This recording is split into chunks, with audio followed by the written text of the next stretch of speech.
Anda berharap setahun itu akan ada radical break ya? Ya, saya udah merumuskan, saya Jumhur dan Rocky Gerung ya, kita sudah berapa kali melakukan pertemuan bahwa itu Oktober. Kita lihat presiden ini melakukan radical break atau tidak gitu. Kita berharap itu terjadi pada saat setahun gitu. Sebagai bagian dari dedikasi dia melakukan suicide suicide ya, bunuh diri kelas dia anak orang kaya raya apa segala, penunggang kuda tiba-tiba menjadi pengabdi rakyat. Itu akan terjadi dalam 3 bulan dari sekarang, dari pergantian.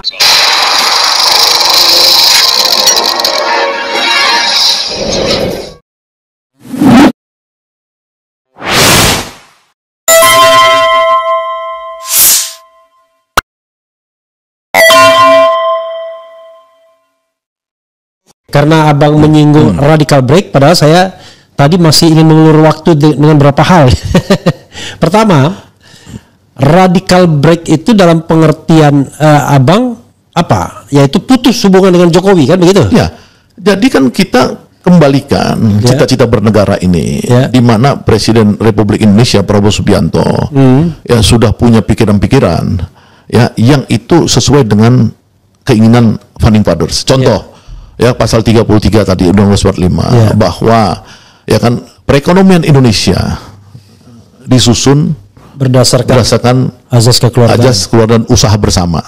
Itu namanya koperasi kan? Ya enggak? Itu ada dalam cita-cita, mimpi dan action dari Presiden Prabowo Subianto menciptakan 80.000 koperasi.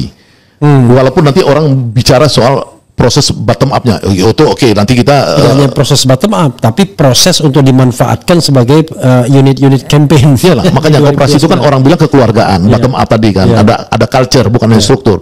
Tapi dia melakukan itu menurut saya itu sesuai dengan Undang-Undang Dasar 45 pasal 33. Iya kan? Dia juga melakukan bagaimana agar orang Indonesia ini jangan gizi buruk terus. 78, 80 IQ-nya gara-gara gizi buruk rata-rata dia mau kasih makan gratis. Ya enggak? Kemudian kok udah koperasi dia mau buat perumahan untuk buruh rakyat walaupun semua pencapaiannya sekitar 5%, perumahan MBG 5%, koperasi baru sampai legal actionnya aja. Tapi ini sebenarnya menurut saya ya kan ini semua niat baik dia, pikiran baik dia. Ya kan harta kekayaan dia yang dilaporkan ke LKHPN yang kemarin diumumkan itu sama saja dengan yang sebelum dia presiden saya lihat. Ya kan itu di mana kita mau melihat dia itu sebagai sebagai penjahat gitu loh. Itu aja buat saya ini orang baik, kenapa ini kita nggak coba ini gitu loh. Jadi orang baik ketemu orang baik itu gimana caranya gitu loh. Kalau ada yang lapisin orang gorong-gorong ini, kelompok gelap ini melapisin nih antara orang baik dengan orang baik, itu bagaimana ditembus gitu loh. Ya, tetapi kan tadi kan abang belum menjawab radical break itu apa? Nah, kembalikan ke cita-cita dia ini sebagai penyaring, alat penyaring, ya kan agar apa? Agar semua kekuatan-kekuatan rakyat ini ya bisa berpartisipasi ya untuk mensukseskan itu. Contoh nih misalkan. Untuk menjalankan program makan bergizi gratis itu persoalan paling mudah. Karena uangnya ada dan ngasih makan gratis. Ya kan? Kalau dia mau extend agar makan gratis ini bisa menyumbangkan 1-2% growth to economics to GDP, itu effort kedua. Misalkan bagaimana supaya uang itu berputar di daerah dan lain-lain. Tapi ini gampang, uang udah ada. Nah tinggal dia bagaimana bersekutu dengan kekuatan-kekuatan ideologis yang tidak cari proyek. Kalau sekarang kan orang masih cari proyek. Ya kan? Ada yang masih diminta uang, ada yang masih ini buat teman saya yang jadi pelaku jadi pelaku di dalam bisnis ini sebagai rekanan itu mencerita bahwa itu ada yang nanti diminta untuk buat tempat makannya itu harus luxurious bla bla bla apa segala ya dengan standar-standar yang membuat ini lamban ya kan. Nah kalau dia bersekutu dengan misalkan kelompok-kelompok PGRI ya kan untuk merealisasikan bupati-bupati Abkasi atau kelompok-kelompok yang sekarang udah mulai CNU apa segala itu mungkin bisa cepat. Karena Pak Harto dulu ketika menggerakkan Posyandu ya itu dengan uang yang terbatas saja Posyandu bisa sampai se-Indonesia gitu loh. Jadi sebenarnya ini persoalan yang bagaimana kita membuat Pak Presiden ini bisa masyarakatnya berpartisipasi dengan cita-cita ideal tadi. Itu yang menurut saya radical break itu. Itu kan radical break yang sebenarnya mengandaikan ada partisipasi eksternal kan. Tapi kan orang berharap radical break itu datang dari Pak Prabowo sendiri yang tentu waktunya kan bisa kita tentukan untuk tetap mendukung atau tetap stay away gitu dan Prabowo, dan harus ada indikatornya. Coba abang lebih spesifik. Radical break itu harusnya apa gitu? Jadi gini, ada dua yang penting. Jadi saya kan pertama kali saya dari Sabang Merauke Circle buat Great Institute, yang saya bedah itu kan pikirannya Gramsci dan Althusser. Gramsci dan Althusser ini kan bicara soal birokrasi ideologis dan state aparatus ideologi. Ya kan, ada intelektual organik di situ. Ya kan, bagaimana supaya birokrasi ini dari kepalanya korup di era Jokowi bisa berubah menjadi ideologis di era Prabowo. Karena pikiran-pikiran ideologis Prabowo kalau tidak ditolong ya oleh birokrasi ideologis, itu pasti dia akan susah pencapaiannya. Karena apa? Karena di kepala orang duit. Ini sekarang kan di kepala orang pengabdian. Karena presiden pengabdian. Yang kedua, pikiran Althusser misalkan tentang ideological state apparatus itu, bagaimana melibatkan kekuatan society ya untuk menjadi defense, pembela dia di dalam melangsungkan program-program itu. Nah, ini jadi memang harus kerja keras ya agar bagaimana jajarannya presiden ke bawah ini semakin ideologis. Praktisnya gimana? Praktisnya ini harus membersihkan dari mulai kabinet yang tidak ideologis itu, ya itu dipinggirin aja gitu loh. Nah, jadi bukan soal pinter. Ya misalkan Pak Presiden lihat orang banyak yang bodoh-bodoh sekolahnya entah dari mana, tiba-tiba bisa jadi menteri ini, menteri itu apa segala. Oke, orang bisa belajar karena bodoh dia bisa belajar. Asal jangan mau jadi dokter, misalkan tiba-tiba sekolahnya nggak jelas mau jadi dokter, misalnya kayak gitu, ya kan? Tapi kalau misalkan orang itu ideologis, mungkin pelan-pelan dia bisa menyesuaikan diri, kapasitasnya bisa bagus. Ini lu tahap 1 untuk radical break ini. Jadi lebih konkret lagi, ya reshuffle kabinet ya, dan reshuffle orang-orang yang nggak beres ya di pemerintahan, di TNI, di polisi dan lain-lain. Itu Prabowo harus cepat mereshuffle itu untuk melihat yang orang-orang yang bisa mengikuti ideologi dia, ya itu dieksekusi. Ya dia sering ngomong, kalian saya pecat, kayak kemarin di ini kan di Klaten. Kalau kalian nggak bisa sesuai dengan cita-cita saya pecat. Nah, lakukan aja Pak. Itu loh yang penting dalam evaluasi setahun ini, ya dia pecat aja sebanyak-banyaknya orang yang secara ideologi tidak cocok dengan dia gitu loh.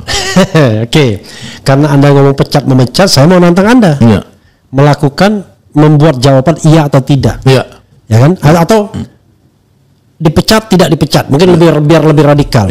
Jadi saya mau sebutkan nama, Anda tinggal jawab dipecat tidak dipecat. Nah, itu saya belum sampai riset ke nama. Oh, belum sampai karena baru mulai saya risetnya kan karena asumsi saya itu kan Oktober 1 tahun. Jadi tim saya di Great Institute ini ya sedang sampai ini mulai ke nama ini. Nama itu maksudnya menteri ini skornya berapa. Kalau sekarang saya memang baru akan, karena kita kan acuan saya setahun. Jadi Anda belum bisa menyebut siapa yang harus diganti misalnya sekarang? Kalau 1-2 sih yang bisa kayak Budi Ari udah harus dong, karena dia ada masalah itu kan. Budi Sadikin misalkan yang dia Budi Gunadi Sadikin BKS yang dia kasusnya ribut terus dengan dokter lah, kedokteran apa segala dengan Ikatan Dokter Indonesia misalnya seperti itu udah nyata kan. Yang lain tuh saya lagi lihat kinerjanya nih, mungkin 2 bulan ini baru selesai. Tapi soal masalah integritas misalnya, misalkan Bahlil misalnya. Makanya kan itu 1,5 tahun jadi dokter, Dito Aritejo terima uang tapi tetap jadi menteri. Nah, ini makanya kan kita melihat bahwa kalau misalkan itu Prabowo itu menyuruh kepada yang secara publik bisa dianggap kredibel misalkan bisa nggak Kejaksaan Agung mengatakan bahwa si Menteri Pemuda ini memang dulu dia ada terlibat misalnya kayak gitu, ya kan? Nah, itu harusnya dipecat dong. Kan sudah kan, yang mengembalikan uang kan pengacaranya waktu itu. Yang kayak gitu seperti dia nggak kredibel dong. Iya, 27 miliar dia kembalikan. Orang-orang seperti itu memang harus disingkirkan. Ya, tapi kenapa dipakai gitu? Ya itu kan karena dia kan dilindungi oleh yang saya sebut tadi kan, kekuatan dari masa lalu itu. Masa lalu ini oligarki ya, bukan hanya Jokowi Jokowi dan oligarki. Nih, saya buka Dito Aritejo kembalikan uang 27 miliar. Ya artinya secara etik dia udah nggak cocok kan tapi ada juga dia bantahan ya, Menpora Dito Aritejo bantah kembalikan uang. Nah itu maksud saya, ini harus ada. Tapi masalahnya ini orang ininya sendiri, lawyernya sendiri kembalikan. Ya makanya itu saya belum dalam ya, artinya Prabowo harus going concerns terhadap isu itu gitu loh. Jadi yang tadi saya sebut etik itu ya dia harus cek ulang semua sebelum melakukan satu tindakan. Jadi itu, tapi buat saya itu kan setahun ya, setahun. Kalau lebih cepat ya tentu lebih bagus dong. Oke, ya kan? Anda berharap setahun itu akan ada radical breakthrough, break ya? Ya, saya udah merumuskan, saya Jumhur dan Rocky Gerung ya, kita sudah beberapa kali melakukan pertemuan bahwa itu Oktober. Kita lihat presidennya melakukan radical break atau tidak gitu. Oke. Kita berharap itu terjadi pada saat setahun gitu. Saya masih banyak sih, kalau kita nggak akan pernah selesai ngomongin soal Prabowo. Tapi this is the last question terkait Prabowo. Di bawah pemerintahan Prabowo selama 5 tahun ke depan, Anda melihat langit Indonesia gelap gulita atau cerah terang benderang? Saya lihat lebih cerah dari sekarang, lebih dari yang dari kemarin, lebih cerah. Lebih cerah. Lebih cerah, tapi tidak terang benderang ya. Lebih cerah. Artinya dia akan menjadi orang yang penyambung lidah lah, kalau istilah itu penyambung lidah rakyat. Artinya bridge, jembatan kepada yang Indonesia emas, bukan Indonesia cemas. Jadi dia ini jembatan kepada Indonesia yang lebih gemilang gitu loh. Jembatan ya. Jembatan bridge ya kan. Ya, bridge. Pertanyaan saya adalah, saya khawatir terus terang Prabowo hanya tertarik pada pembangunan ekonomi. Bahkan dia pernah mengatakan nggak usah lah demokrasi ini, yang penting rakyat kenyang makan. Itu kan cara berpikir komunis kan. Cara berpikir orang yang otoriter. Bagi dia rakyat kenyang. Padahal Maslow bilang kebutuhan itu nggak hanya basic need aja, sandang, papan, dan kemudian makan, tapi juga eksistensi, dan eksistensi yang paling tinggi adalah ya hal-hal yang sifatnya bisa mengeluarkan pendapat baik secara lisan dan tulisan yang bukan lagi material sifatnya. Tapi kalau kita bicara di bawah pemerintahan Prabowo akan lebih baik, saya barangkali percaya untuk bidang ekonomi ya. Tapi kok saya agak khawatir ya dengan bidang politik demokrasi gitu. Karena kecenderungannya terjadi yang namanya penumpukan kekuasaan dengan Prabowo sebagai aktor utamanya, dan tidak ada lagi division of labor, termasuk juga pembagian kekuasaan, walaupun secara de jure kita masih mengenai pemisahan kekuasaan. Karena tadi sosoknya kemudian makin lama makin hegemonik gitu, makin lama makin menguat, makin lama makin tidak toleran terhadap perbedaan pendapat. Itu kekhawatiran saya. Anda mengkhawatirkan itu juga? Ya, kalau saya tidak ya, karena gini, karena tradisinya Prabowo ini kan dari dua sisi. Satu sisi dia militer, dia punya tradisi anti kritik ya. Tapi di sisi lain dia menunjukkan bakti dia pada demokrasi, dia bangun partai. Ya kan, dari 2004 sampai 2000 sekarang 2000 ini kan artinya sudah 20 tahun. Bahkan dia ikut konvensi Golkar dulu di tahun sebelumnya itu. Jadi artinya dia satu itu. Yang kedua, dia ini tradisi bapaknya itu tradisi PSI. Di Indonesia ini semua orang tahu dari dulu. PSI bukan PSI yang kemarin gajah ngamuk itu gajah. Bukan. Ini adalah PSI yang Partai Sosialis Indonesia. Yang tokoh-tokohnya itu yang berinteraksi dengan Prabowo ketika bapaknya hidup atau bapaknya masih pejuang tonton itu kan semua orang-orang Demokrat. Semua orang tahu. Orang Demokrat tuh PSI itu. Jadi menurut saya dia punya nuansa itu. Bukan orang Demokrat ya, partai. Bukan seorang demokratis. Oke, saya koreksi, seorang demokratis. Nah, bukan demokratis.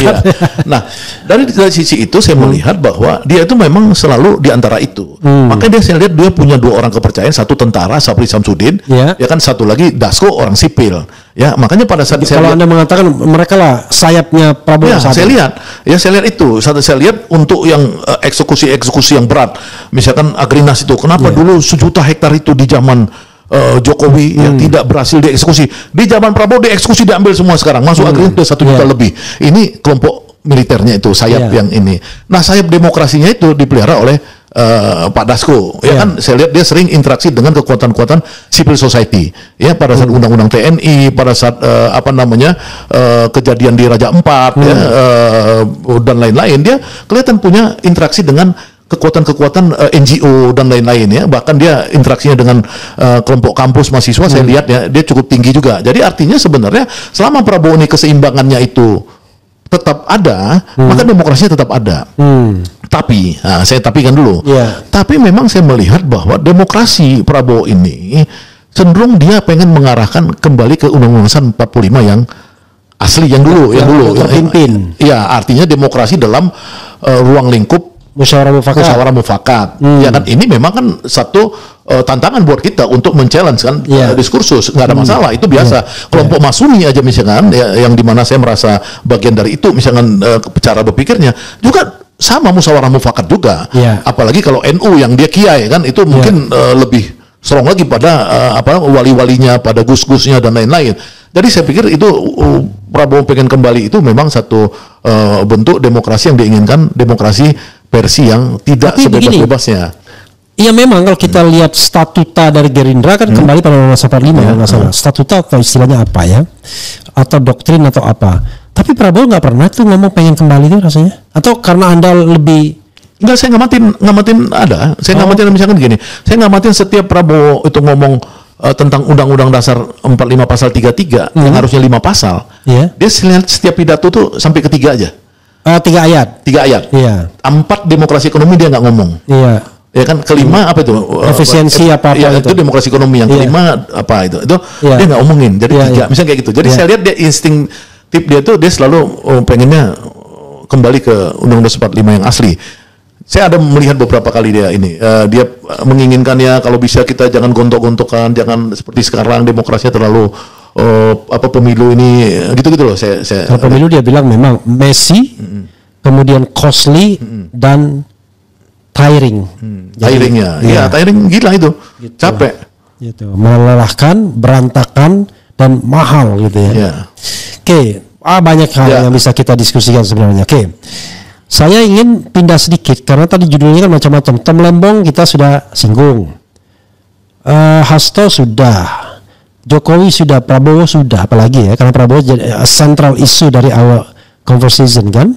Tapi ada satu nama yang Anda belum singgung, padahal Anda menjadi bagian dari tim kampanyenya. Namanya Anies Rashid Baswedan. Silakan. Kalau Anies kan menurut saya kan dia ini tokoh civil society sejatinya. Ya.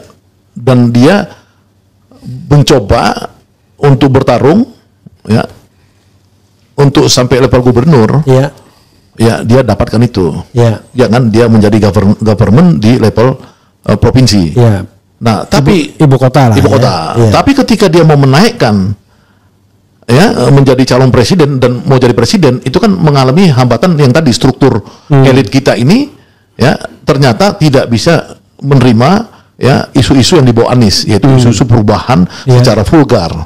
Ya kan, ini memang tantangan ke depan. Nah, mungkin Anies kan saya lihat ke depan ini kan dia mulai menggalang dengan organisasi barunya, Gerakan Rakyat dan lain-lain. Nah, walaupun secara formal dia tidak masuk di situ, tapi dia dikatakan sebagai tokoh inspirasi. Nah, kita lihat aja kan ke depan ini ada Gibran ya kan yang mungkin akan bertarung untuk jadi calon presiden, Anies untuk jadi calon presiden, mungkin AHY ya kan Puan apa, karena ini kan kita lihat dengan PT 0% ini kan mudah-mudahan begitu. Sampai sekarang belum ada perubahan kan? Putusan MK 0%. Tapi kalau dia katakan 0% tetapi berlaku hanya untuk partai yang punya kursi di Senayan. Itu gimana? Pak lebih tahu. Harusnya tidak boleh. Nah, kan artinya kan sekarang 0% kan? 0%. Tapi kan takutnya nanti tiba-tiba diembelin hanya untuk kursi yang mereka yang punya kursi di Senayan.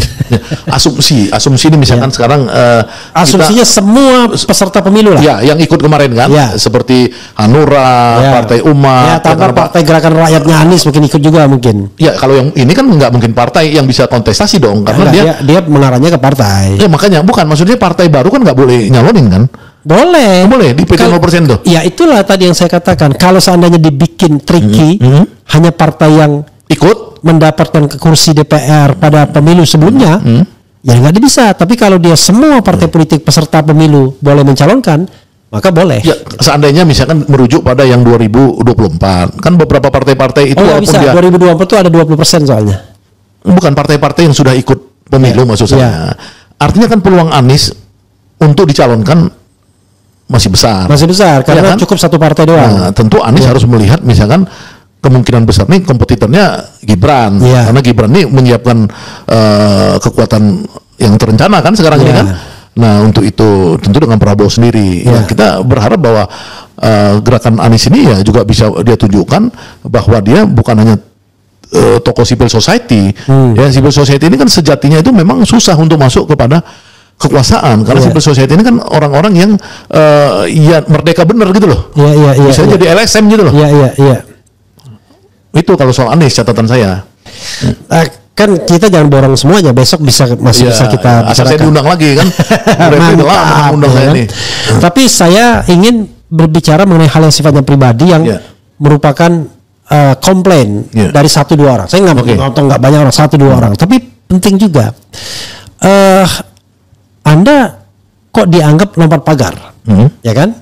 Yang tadinya Anda berada di barisan Anies lah katakanlah, barisan Anies, tapi tiba-tiba Anda ngambil jalan sendiri dengan membuka katakanlah ruang percakapan dengan orang kepercayaan Jokowi dulunya, Dasko, dan sekarang juga kepercayaan Prabowo juga, dan itu banyak yang membuat gosip jadinya kan. Wah ini Bang Ganda sudah melenceng nih, ya kan? Sudah dikatakanlah dibaik-baikin oleh Dasko. Dan orang kemudian mengatakan sebagai seorang aktivis, Bang Ganda tidak lagi idealis. Udahlah, karena dia udah merapat pada kekuasaan. Apa tanggapan Anda terhadap orang-orang yang ngomong begitu, dan termasuk juga pembelaan Anda terhadap pilihan-pilihan para aktivis yang sebaik dan seharusnya? Kan kadang-kadang publik itu bandel, pokoknya saya mau di luar pemerintahan aja. Ada yang lihat siapa dulu yang berkuasanya. Tapi ada yang mengatakan kita harus memanfaatkan kekuasaan sebagai sebuah strategic alliance dan lain sebagainya. Nah, silakan Anda eksplorasi ini sebaik-baiknya, saya ingin mendengarkan. Ya, maksudnya gini kan, kalau konteks barisan Anies tadi itu kan namanya kan persekutuan. Saya kan bukan barisan dalam pengertian anak buah Anies dong. Ya kan, karena saya duluan jadi aktivis dan saya yang termasuk ikut melatih Anies dulu di Yogyakarta kan. Kalau itu sih saya harus mengatakan bahwa ketika saya mempunyai isu perubahan dan Anies isu perubahan dan dia capres, ya saya ngikut. Ya, tapi misalkan seperti saya Jumhur, ya sudah ditangkap di penjara berkali-kali. Ya kan, itu tentu kita punya standing sendiri dong dalam memperjuangkan cita-cita kita. Ya, kita punya idealisme ya dari dulu, bahkan ketika Anies menjadi juru bicaranya Jokowi pada saat kampanye dulu, dan Bung Repli juga jadi tangan kanannya Jokowi dulu. Saya kan anti Jokowi. Nggak pernah saya jadi tangan kanan Jokowi. Ya minimal kan Bung Repli kan masuk komisaris BUMN apa segala dulu. Jadi gini, ya kan? Saya tahun 2014 itu berharap dan berpikir bahwa this is a new blood, fresh blood, melawan penguasa Orde Baru yang otoriter, dan ini adalah son-in-law-nya dari penguasa otoriter. Tentu saya memilih siapapun yang pada waktu itu berhadapan dengan Prabowo. Ya, mungkin lesser evil kan konsepnya kan. Tetapi memang akhirnya begitu kita observasi ternyata ini nggak canggih. 3 tahun setelah itu langsung saya kritik sampai sekarang. Maksudnya gini, artinya waktu itu ketika Anies jadi jubirnya, Anies lebih lama lagi. Baru 2016 keluar. Saya bertengkar dengan almarhum Adi Sasono, guru politik saya dulu. Saya bilang, kenapa Mas Adi dukung Jokowi? Ya kan, bukankah Mas Adi itu mengatakan semua pemimpin itu harus melalui kaderisasi? Kenapa orang tidak pernah dikader muncul dari gorong-gorong bisa jadi pemimpin? Itu kan nggak benar, saya bilang. Karena pemimpin itu kan harus ada kematangan dari peristiwa kaderisasi dan lain-lain. Dari situ saya nggak pernah mendukung, dari 2012 saya tidak pernah mendukung Jokowi. Ya kan? Nah, itu dulu jadi garis saya. Pada tahun 2023, ini supaya publik tahu, sayalah dan Rocky Gerung dan Jumhur, waktu itu ada juga Ferry Juliantono karena waktu itu dia bandel terhadap Prabowo. Ya, kita yang melakukan pernyataan publik pertama kali, kita akan menggerakkan rakyat. Seandainya Jokowi memperpanjang 3 periode atau Jokowi memperpanjang 2 tahun, coba lihat di Google semua. Itu saya dengan nama kita Van Ons, ya, Perhimpunan Menemukan Kembali Indonesia. Itu capek saya sama Rocky, sama Jumhur, sama Ferry di rumahnya Rocky di Sentul merumuskan nama lembaga kita, organisasi kita, Perhimpunan Menemukan Kembali Indonesia. Nah, itu kita ngelawan. Pada saat itu belum yang lain gitu loh.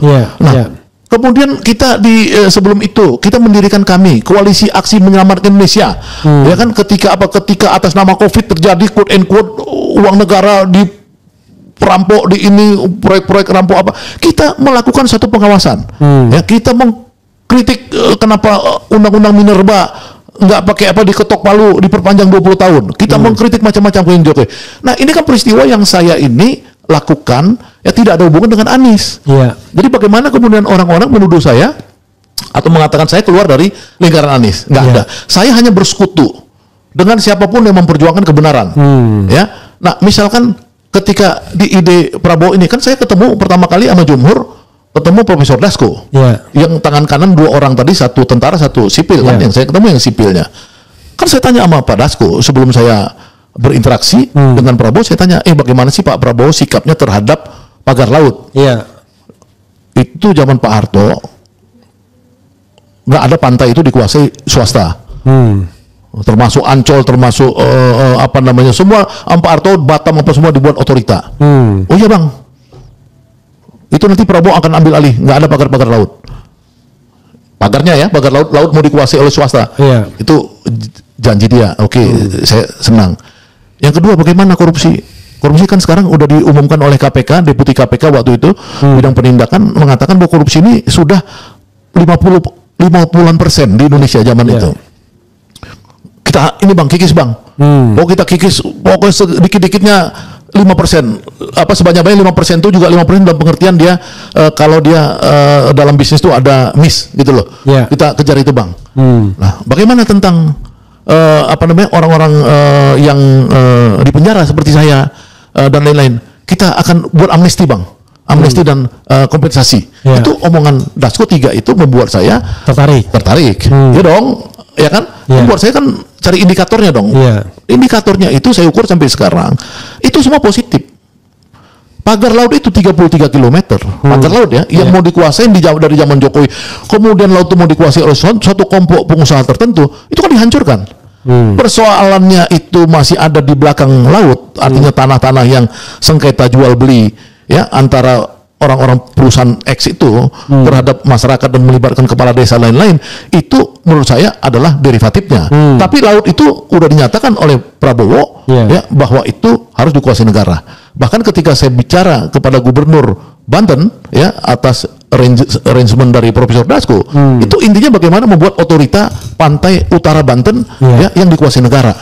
Nah, itu satu. Jadi saya lihat tuh dia melakukan pengambil alihan hak negara untuk negara. Bahkan sawit sekarang illegal mining dan lain-lain.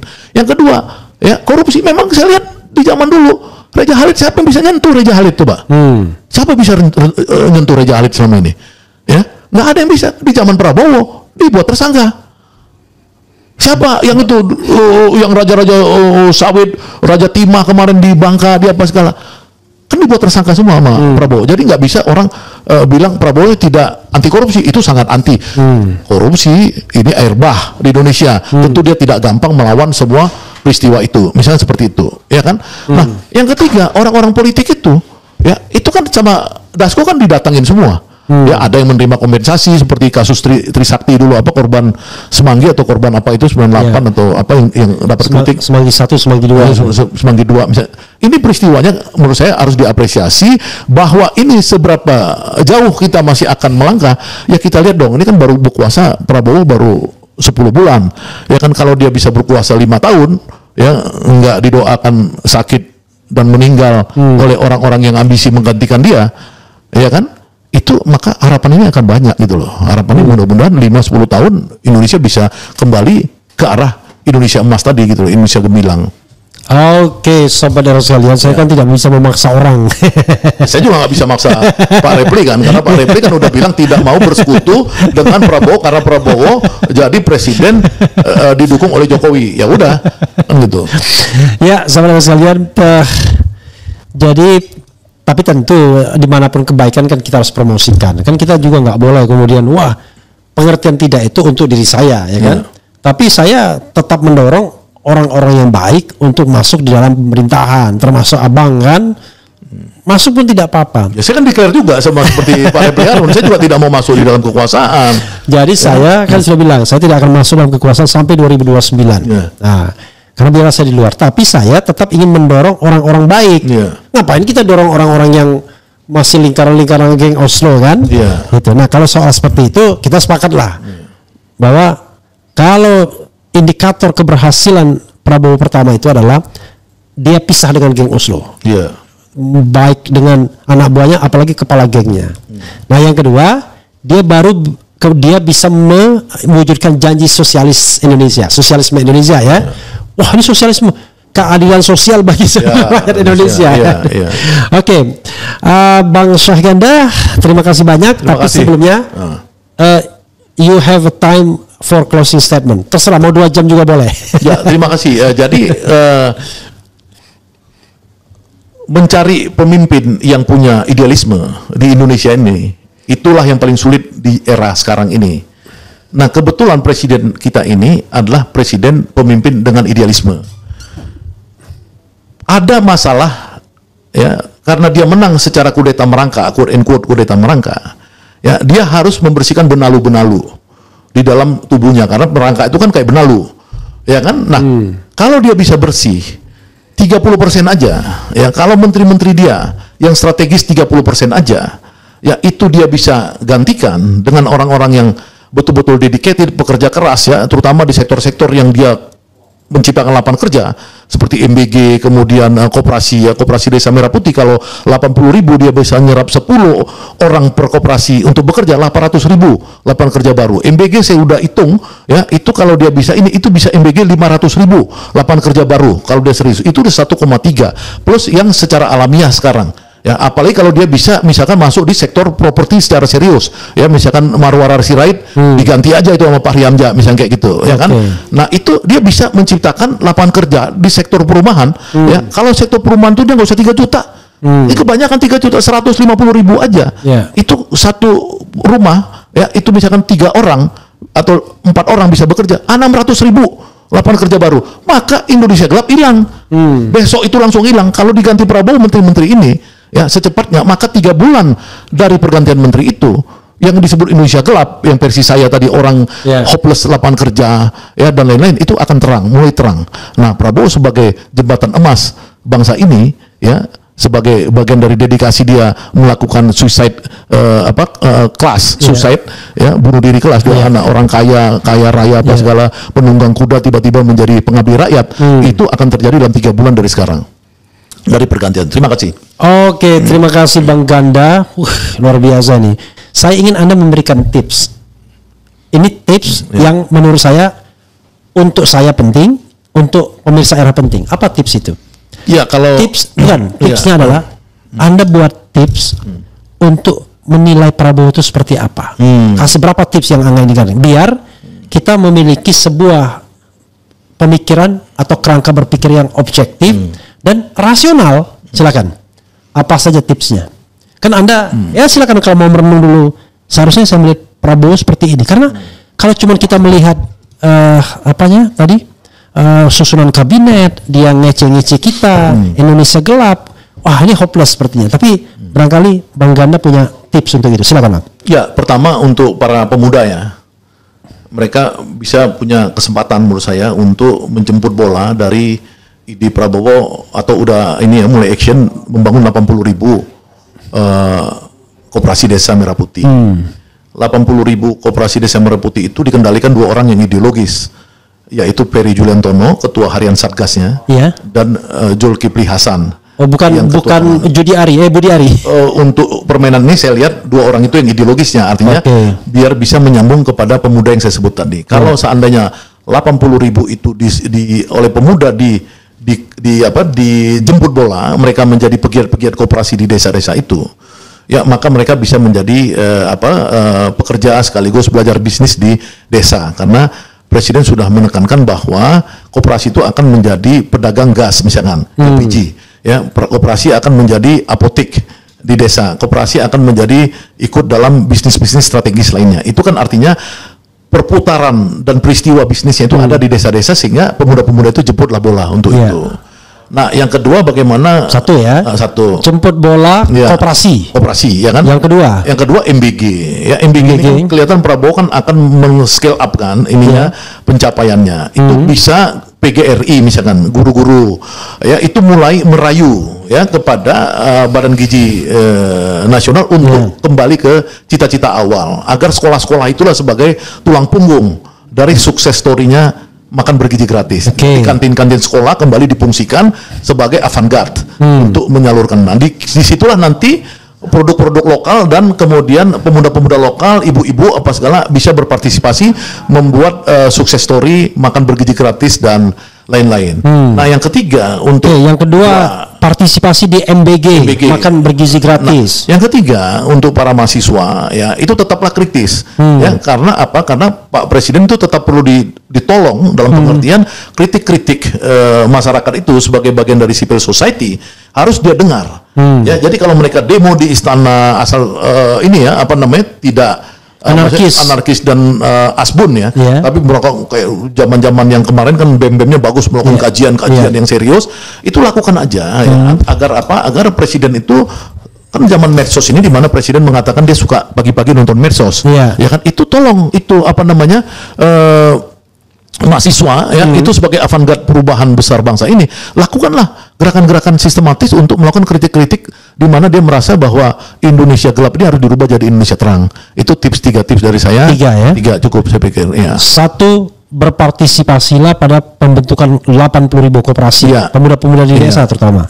Dua, berpartisipasilah dalam makan bergizi gratis untuk guru-guru ya PGRI dan lain-lain sebagainya. Jadi ada aspek bisnisnya juga di sana.